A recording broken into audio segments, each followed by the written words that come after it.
Assalamualaikum warahmatullahi wabarakatuh. Halo, jumpa lagi bersama saya Bahtiar Movie dalam channel 1000 Jalan.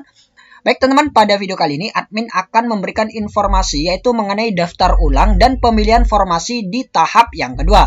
Nah, baru saja admin mengecek salah satu akun milik pelamar ya teman yang dinyatakan tidak lolos di ujian seleksi P3 kata pertama dan ternyata ada tombol baru ya teman ataupun ada menu baru. Nah, kita langsung saja cek ya teman. Nah, ini adalah salah satu akun pelamar yang dinyatakan tidak lolos. Kita langsung saja scroll ke bawah. Nah, ini dia teman, menu baru ataupun tombol baru. Maaf, Anda tidak lolos seleksi CASN 2021 P3K Guru tahap 1. Masa sanggah tahap 1 sudah berakhir. Anda masih dapat mengikuti seleksi tahap 2. Nah, jadi ini dia teman, memilih formasi di tahap yang kedua. Namun, pemilihan formasi P3K tahap kedua ini masih belum bisa dilakukan saat ini. Ini nantinya bisa dilakukan yaitu pada tanggal 15 sampai dengan 19 November 2021. Tapi admin akan mencoba ya teman, akan mencoba mengklik memilih formasi tahap yang kedua ini. Nah, kita akan coba klik ya teman. Nah, ini dia teman, mohon maaf seleksi guru P3K Guru belum dibuka. Nah, jadi masih belum dibuka untuk saat ini. Nanti pada tanggal 15 sampai dengan 19 November nantinya akan dibuka. Baiklah. Nah, ini dia teman-teman tampilan untuk daftar ulang dan memilih formasi di P3K tahap yang kedua. Yang mana di sini ada jenis seleksi. Nah, ini otomatis terisi ya teman, yaitu seleksi P3K Guru. Kemudian tahap ini otomatis juga terisi, tahap 2. Kemudian selanjutnya instansi. Nah, di sini nantinya teman-teman akan diminta untuk memilih instansi yang dilamar. Dan perlu diketahui untuk tahap kedua ini teman-teman hanya bisa melamar dalam satu daerah kewenangan di mana tempat teman-teman mengajar. Jadi seperti itu. Misalkan teman-teman mengajar di instansi Bondowoso. Nah, jadi teman-teman hanya bisa memilih di instansi Bondowoso. Jadi seperti itu. Jadi teman-teman tinggal pilih saja nantinya.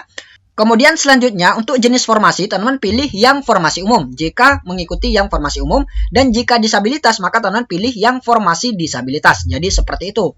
Kemudian selanjutnya di sini ada form pendidikan ya teman, yang mana nantinya teman-teman juga diminta untuk memilih pendidikan terakhir yang akan digunakan untuk mendaftar seleksi P3K ini. Kemudian selanjutnya di sini juga ada sertifikat pendidikan. Jika teman-teman memiliki, maka teman-teman isikan sertifikat pendidikan.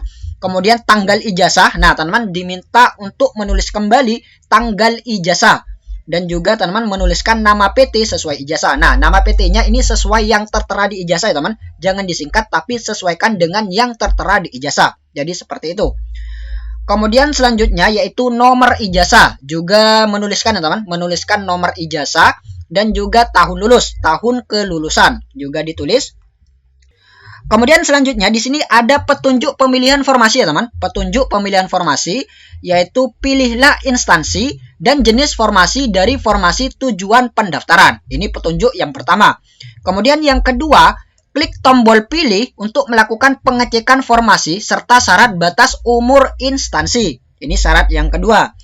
Kemudian yang ketiga, pilih jabatan dan lokasi formasi dari formasi tujuan pendaftaran. Nah, yang ketiga, teman-teman, ini memilih jabatan dan juga lokasi formasi. Yang ketiga.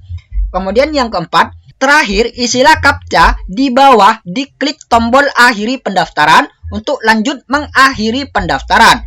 Nah, jadi ini dia teman-teman, nantinya teman-teman setelah melakukan pemilihan formasi dan setelah mengisi nomor ijazah, tanggal ijazah, dan juga tahun lulus, maka selanjutnya teman-teman akan diminta untuk memasukkan kode, yaitu kode CAPTCHA yang tertera di sini.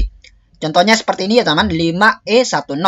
Dan kemudian teman-teman klik akhiri pendaftaran tahap 2. Nah, jadi seperti itu ya teman-teman, gambaran daftar ulang dan pemilihan formasi di P3K tahap yang kedua.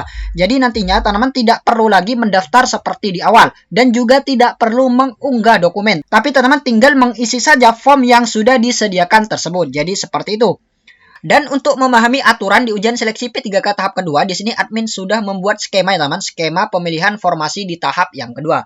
Nah, kita misalkan di sini dalam satu daerah Kabupaten Bondowoso misalkan.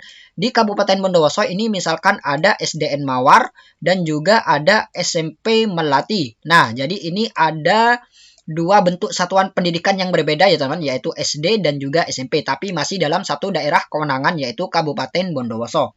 Nah, misalkan ini ada salah satu pelamar ya teman, ada salah satu pelamar yang mana pelamar ini tidak lolos di ujian seleksi P3K tahap pertama karena tidak mendapatkan formasi. Dan pelamar ini lolos passing grade ya teman, lolos passing grade tahap pertama dengan nilai 540 dan dia memilih jabatan guru kelas SD. Nah, ketika di ujian seleksi P3K tahap kedua, maka pelamar ini akan memilih kembali formasi di tahap yang kedua. Nah, ketika memilih formasi, maka teman-teman harus mempertimbangkan passing grade ini. Teman-teman harus mempertimbangkan passing grade yang sudah didapat di ujian seleksi P3K tahap yang pertama. Jadi jika teman-teman ingin menggunakan nilai yang 540 ini, maka teman-teman harus melamar di SDN Mawar. Nah, jadi ini hanya sebagai contoh saja teman, SDN Mawar. Teman-teman bisa melamar di SD-SD lain, misalkan SDN Melati, SDN 2, SDN 3, SDN 4, dan lain sebagainya, asalkan masih dalam satu daerah kewenangan Kabupaten Bondowoso. Jadi seperti itu, jika ingin nilai ini digunakan di tahap yang kedua. Namun, jika di tahap kedua teman-teman misalkan memilih di SMP, misalkan ini ijazahnya S1 Pendidikan Matematika misalkan. Misalkan dia memiliki ijazah S1 Pendidikan Matematika dan di SMP Melati ini misalkan membutuhkan formasi guru matematika. Nah, jadi ini kan linear teman, linear melamar di SMP Melati. Nah, ketika guru honorer ini melamar di SMP Melati dengan jabatan guru matematika, maka nilai 540 ini sudah tidak berlaku lagi ya teman. Tidak digunakan lagi di ujian seleksi P3K tahap yang kedua. Jadi nantinya ketika teman-teman melamar di bentuk satuan pendidikan dan jabatan yang berbeda dengan ujian seleksi P3K tahap pertama, maka teman-teman harus berjuang lagi dari nol. Jadi seperti itu ya teman. Nah, jadi antara guru kelas SD dan juga guru matematika ini berbeda passing grade ya teman. Berbeda passing grade dan juga berbeda soal. Jadi nilai passing grade ini tidak bisa digunakan. Jadi seperti itu, jika teman-teman memilih jabatan dan bentuk satuan pendidikan yang berbeda. Nah, jadi bagi teman-teman guru honorer yang sudah lolos passing grade di tahap pertama, namun tidak mendapatkan formasi, maka saran admin, lebih baik teman-teman memilih bentuk satuan pendidikan dan jabatan yang sama dengan ujian seleksi P3K tahap yang pertama. Karena nantinya teman-teman ketika tidak lolos passing grade, maka teman-teman ini akan terbantu dengan nilai passing grade di tahap yang pertama. Jadi walaupun di tahap kedua nanti tidak lolos passing grade misalkan, maka teman-teman ini sudah memiliki lolos passing grade. Jadi peluang lolos ini masih terbuka ya teman, masih terbuka. Misalkan nantinya teman-teman melamar ke sekolah yang tidak ada saingannya. Nah, jadi ini kan otomatis sudah lolos teman, otomatis sudah akan lolos karena tidak memiliki saingan dan memiliki modal lolos passing grade di tahap yang pertama. Nah, jadi ini dia teman-teman keistimewaan bagi teman guru honorer yang memilih bentuk satuan pendidikan dan jabatan yang sama dengan ujian seleksi P3K tahap yang pertama. Jadi seperti itu. Baik teman-teman, itulah sedikit informasi dari kami. Semoga video ini bermanfaat. Wassalamualaikum warahmatullahi wabarakatuh.